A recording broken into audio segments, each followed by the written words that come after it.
Hi guys and girls, it's Pete, Mindwiseman's channel, aka Maverick Outdoors, and today is Saturday the 6th of December. It's just gone 6 o'clock in the evening and the temperature's starting to drop on a real clear sky, starry night. It's a full moon tonight, so that's going to be a result. One of the reasons why I've come out. And I've just finished getting my shelter ready. It's a box style shelter with a 12-foot by 8-foot tarp, and I'm going to do a fly roof and then a fly wedge for later to sort of keep out any cold circulation of air, but I'll tell you more and show you more about that later on. Safari dog. Hello Cash, having a chill. So I'll just show you some of the bits and pieces that I've got that I've actually brought with me food wise. So I'm only out for 24 hours, so I've got 3 litres of water, 1 litre bottle, there's a 2 litre there. I've got a thermal 350ml thermulated drink with a lid on top mug, so that'll be really good for the cold weather for tonight and tomorrow. Box of biscuits, brew box. Didn't bring a brew pouch. I've mentioned this before, sort of in its cold and damp weather I prefer something that's a little bit more hardy and waterproof as such. Kitchen roll. And as far as the food's going, this is some of my breakfast stuff tomorrow. Some bread thins, which I'm going to have with a army issue chicken, sausage and beans breakfast, which I'm going to put in the flameless ration heater. But tonight what I've got here is a microwavable box with some Morello cherry pie and custard. And basically I got this from a very well-known shop. You can see the Morello cherries. Oh, look at that juice. That is yummy. And a little bit more. But put that in a microwavable, obviously I'm not going to microwave it, but it just keeps it sealed and I could just eat out of that box. Got 2 sausage rolls, which I'm going to chuck down my throat in a moment. Really good quality ones. I don't normally eat these sort of things, but they're great sort of calorie and keeping the old hunger pangs at bay when we're outdoors. But I've got these from Marks and Spencer's. They're really nice sausage rolls. Bit of butter for the toasted bread thins tomorrow. And what I've got here tonight is I've got half a portion which was originally taken out of it was only £2. It's like a Mexican type mixed vegetables with rice, but the thing is the prawns, it's got king prawns in it, you can see a few there, but the thing is with the king prawns, they're raw, so they've got to be cooked, and I can't rely on something like a flameless ration heater or just sort of putting that in boiling water and then I can eat out of this bag, which obviously is a vacuum sealed bag. So what I did, it was only £2 this bag from Iceland's, and I'd split it in half, took a few more prawns from what's left over and I put back in the freezer and defrosted it, even though you're supposed to cook it frozen, but that's okay if you're indoors and you can sort of regulate the gas or the electric rings. So I thought, right, I'll defrost it, so obviously it's going to be much more conducive to actually cook it in kettle in there, stainless steel mess tin, so I'll actually cook it up in there. Otherwise, as I say, what I would have done, I would have either put it in some boiling water and then it would have just heated through. Anyway, that's for later. So is that my dessert. Tomorrow, my fork and spoon. But what I'm going to do now is I'm going to have these sausage rolls and knock up a brew. So that's going to be the calories down my throat. But then a bit later, once I've eaten that and I just tied it up, okay, not necessarily tidy up, you know, keeping organised, especially in the dark, sort of as you use things, always make sure you keep an eye on them and put them away as and when and how you need to. But I'm going to get this going in a little while. Just about see, just got a crude reflector and wood dryer, and just there is where my fire pit's going to be. So as I say, that will reflect any heat and also dry those bits of timber. And I'm about to, that's where the reflector is, there's my foot, so 1 pace, 2 pace, and there's a basher, so I'm 2 paces away, about 5-6 foot from the fire, so it's not going to be a massive great fire. I just want it there for just a bit of sort of nice sort of comfort heating and waiting for that full moon, which is ready to come round. I'm actually looking at it now. There you can see it, and as you're looking at it, it's going to move round to the right. Eventually it will start moving across like that, and then eventually, as it goes out of shot now, so it's now to my left, or as you look at me, you're right, and it will actually be moving around as I sort of, my eye line as it comes round to about here, within about 2 to 3 hours, 2.5, 3 hours. So by about 9 o'clock, 9:30, I'm going to have a really good cascade of the light coming from the moon. Clear starry sky, and that will be really nice to then have my main meal later on, which will be the prawns rice and the cherry pie with butter crust pastry. None of these naff old cheapo pies for me, so I don't normally eat a lot of that sort of stuff, but when I do, I like the real McCoy, the real quality. And the custard is really good quality, made with whipping cream and Madagascar vanilla. So as I say, I'm not always eating that sort of stuff, but when I do, I like the real McCoy. So, and when I am cooking and eating that, this reflector and burning that wood will be nice and cosy, really good for this Saturday, the 6th of December 2014. Bring it on.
Okay, it's about just gone 10 o'clock now, 10 o'clock at night, and the chill factor's really kicked in. So as you can see, I put my softy trousers and jacket over my clothes that I was wearing previously, just as an extra layer, and it's really made a difference. Fire's died down a little bit, so I'm just letting that smoulder, and it's got some hot embers, so that'll keep going for about another hour and a half.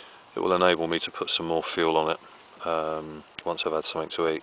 So I think what I'm going to do is actually I'm going to knock up my main meal bit. But what I did do, I actually added my own flavours to it as well. Some soy sauce, some sesame oil, 2 cloves of garlic chopped up, mixed it all together, and then when you'd fry it or cook it, if it was straight out of the freezer and you're at home, as you're most probably aware, it sort of gives instructions to put a couple of spoons of oil, just so that it can get the cooking going. And what I did, I actually just added the oil already to it.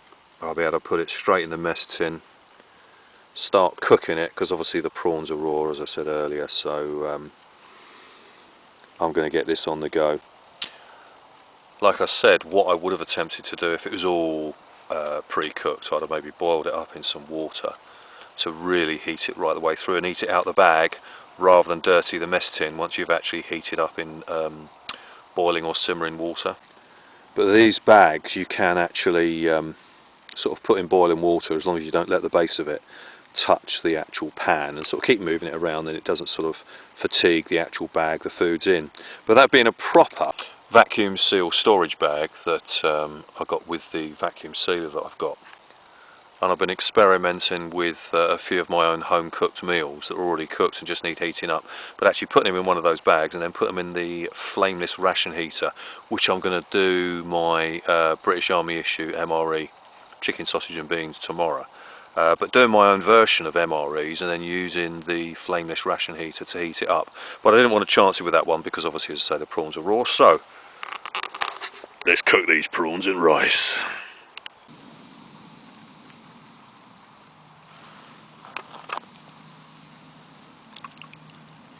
Look at that. Nice and juicy. So with the added soy sauce, 2 cloves of garlic, some sesame oil, and then just 1 teaspoon of normal vegetable oil or sunflower oil. So I'm going to get this cooking. Ah, the aroma. I was tempted to cook it on the coals of the fire, but I just feel more comfy under the tarp and just cooking it on top of the gas single burner. That'll do.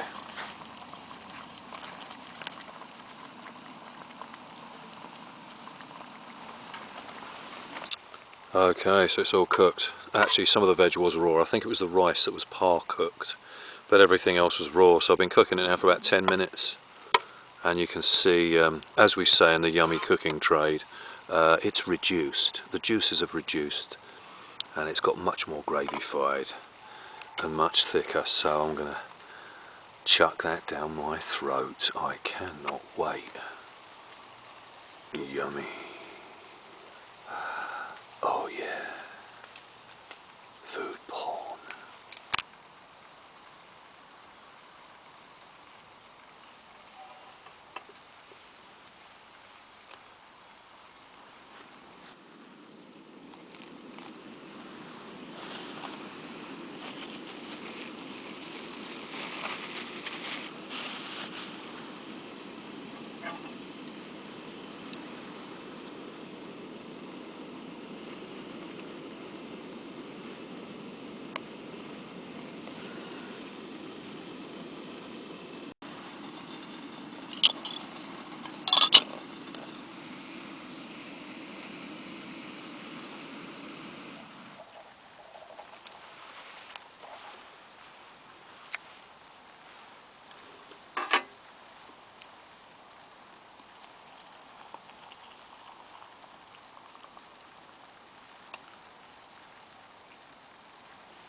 It's now Sunday morning, and it's quite a bright day. A little bit of cloud, but there's plenty of little blue patches for the sun to sort of come through. That's why I set up my basher so that it was open. The open broadside here is open to the sun rising from the east, coming up that way. So of course, if the weather is going to be cold, especially at night, then you know, it's good practice if you can set your configuration of your basher in relation to the sunrise next morning, so you actually get that warmth, then you know, all good stuff.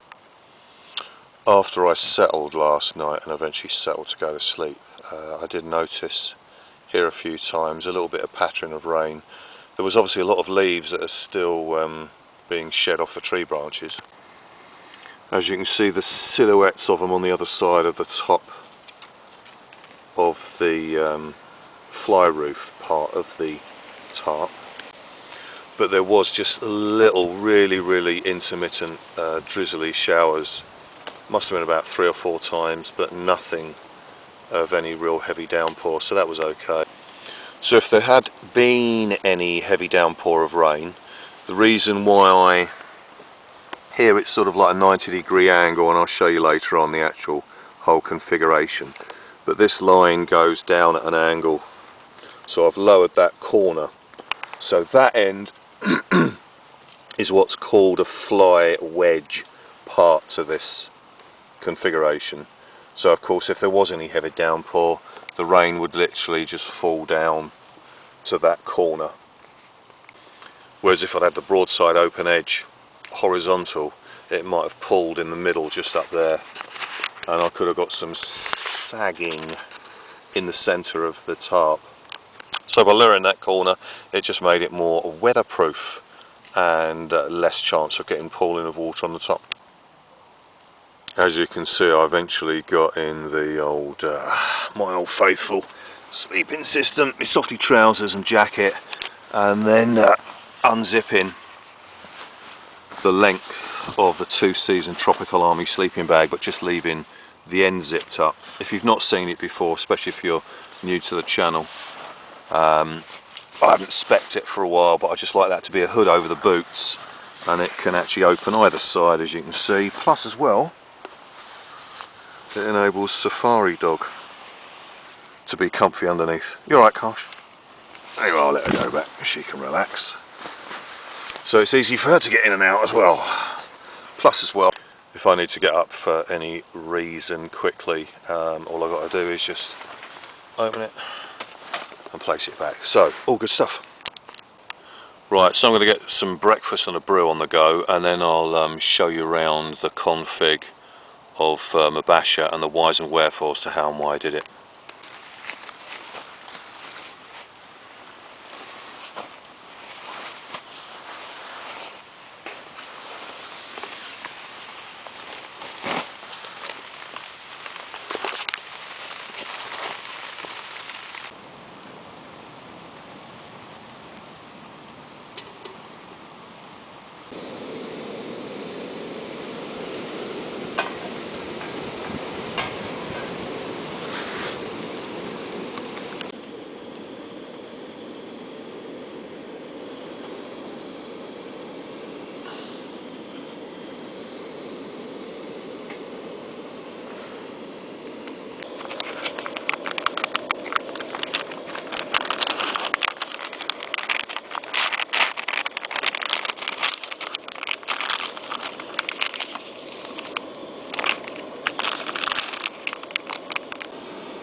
Okay, now it's mid-Sunday afternoon, and this sort of area around here is the place that I normally, when I'm using my tarp, just over here, just sort of around this area. And also before, over there, but in that direction where I set up last night is actually the location where I did the video with the hooped bivvy, Dutch Army hooped bivvy, when I was doing an overnight. I did about 3 weekends on the trot, so you might have caught up with that location there.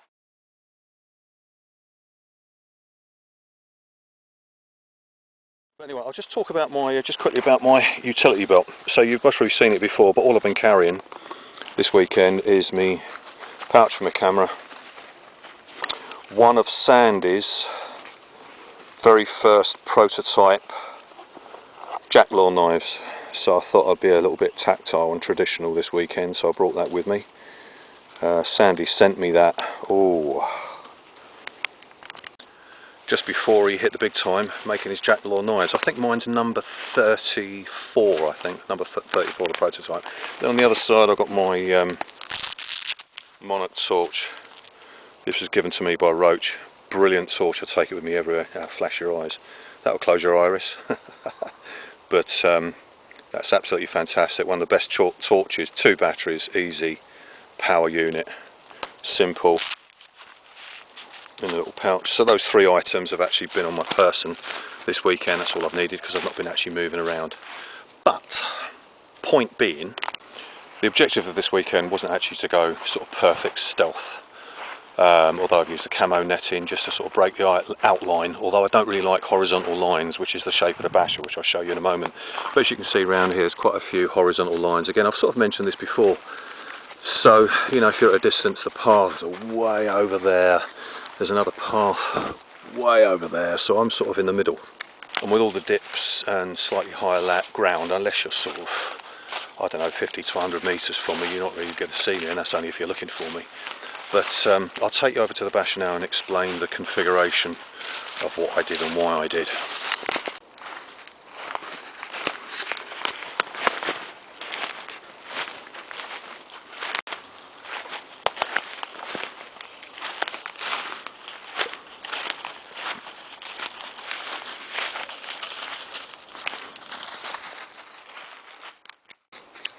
I'll take you in from the other end now so you can see it in perspective as to sort of blending in with whatever foliage is there.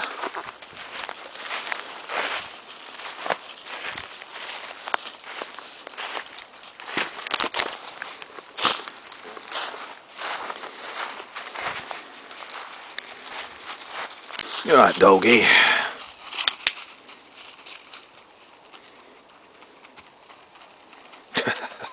You having a potter about? Yeah. So it's a 12 by 8 simple poly tarp, 8 foot that way, and then 12 foot down there to there. See the green of the holly tree and sort of green of the tarp doesn't actually match that much, but obviously it blends in much better here than what it would if I was right in the middle of some brown. But you see I've just sort of tarted it up a little bit with camo netting. I'll show you how it was before I actually set it up and got ready for night time. So I've moved the corner fixing that was there further up to here, which then brings the top edge sort of parallel to the floor, so it's all the same space from end to end. So it's based on the principle of box tarp, but this one's called a fly roof, because obviously the roof is up. Now if that came down at an angle, so where I had that corner end down, and if I brought this down, it would have meant that both ends were coming down at an angle, and that's termed as a fly wedge, because obviously the shape of it would look like a wedge as far as, you know, the base, the upright, and then a wedge. So imagine it like a door wedge really, I suppose, hence the name. So the beauty of this is you don't need a separate ground sheet, it's all part of it. So my ground sheet was just over 3 foot, and then I've got 4 section poles just here, 1, 2, 3, 4, and I've got 2 of those, one either end, that end and that end, to obviously keep the vertical wall upright. I could have actually used the corner and kept this up and just got a bungee or paracord and tied it to the tree, and also tied that corner to the tree, but just by having this upright here, it just gives it more stability, and then I didn't have to be concerned whether or not the upright was at the right angle to get a proper tautness here. I just took a bungee down and pegged it in, so you can see from here it's nice and sturdy for the back wall, and it's the same the other end as well, which in turn is taken all the way down, and you can see it's looped around the lower end of the trunk, and that gives it a tautness. Because the two back corners need to be taken down, if you bring them up at a level, it can make this a bit loose. So by having the pressure being brought down, it keeps the pole nice and solid in the ground. And you can see I couldn't rely on the peg, so I put the base of it, the pole, because the peg was coming out, the ground's too soft. So as you can see, I put the pole, once the guy line was actually pulling to the tree, the base of the pole is actually wedged on top of the corner of the ground sheet. So I've got a reasonable tautness and a nice barrier wall there, which, as you can see from behind, sort of westbound, is just sort of in situ with the holly bush, the holly tree. If I was going to be here for longer and it was a real, a real basis of stealth and keeping out of view, then I'd have got some foliage and sort of strutted it up at the back wall, so that the back panel of the shelter was less of a sort of rectangular visible shape. Again, you can't really see it until you come over the ditch, which is about 30 foot away, and then you might just about notice it. We're not talking about escape and evasion and military techniques. Of course we can apply those if we want to, but at the end of the day, it's just, as a lot of you know, if you've been following my stuff for a long time, as much as I like the social gatherings, like-minded people clubbing together and meeting at a different event, etc., I like the solitude. I like the total opposite as well. So using the camo netting just softens some of the shading, but you can imagine if this was coming down as the fly wedge. So it's the inside of the back wall. I'm actually sitting on the ground sheet, plenty of room to put all my kit where I've been sort of having my living admin space, etc. But you can imagine if this came down at an angle, it would have come to just proud of the ground sheet, and I could have got it about 6 inches from the ground, and that would have really kept me nice and insulated, if there was any breeze coming this way. So again, I've been in these woods many times before, and the breeze tends to sort of come from this way or that way. Very seldom would come in maybe through my head or foot end. But of course that would be something to consider. But obviously the lower the profile, even if it's windy sort of 360 degrees in different directions at different times of the day or night, the lower the profile, the less barrier and resistance to the wind, and then to actually sort of create a wind trap and maybe tunnel it through your shelter, your basher, your tarp, whatever you've got. Or if you're in a tent and you've got the door open, there's only one way you can get in. So from looking out on my living space side, as I said, the sun came up this morning and I got the direct warmth. So again, that was all sort of part of the strategy and the reason of actually being here on this actual spot. And this is the first time in a long time that I've actually done a box tarp. I've been meaning to do this one for quite a while. Like my MTP tarp I've been using a lot of the time over the past few years, and then with the DPM one. But what I will be doing soon is actually a configuration of both of them. So there's a couple of configurations that I want to do using 2 tarps, but I'll do that at a later date.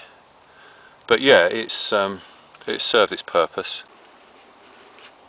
Just one more thing, seeing it from the open broadside aspect, so the direction I'm walking towards, the version now which is fly roof, you can just see the aspect as I approach it from the rising sun area. Alright Karsh, you a good girl, are you? Yeah, safari dog. Safari dog, yeah. Good girl.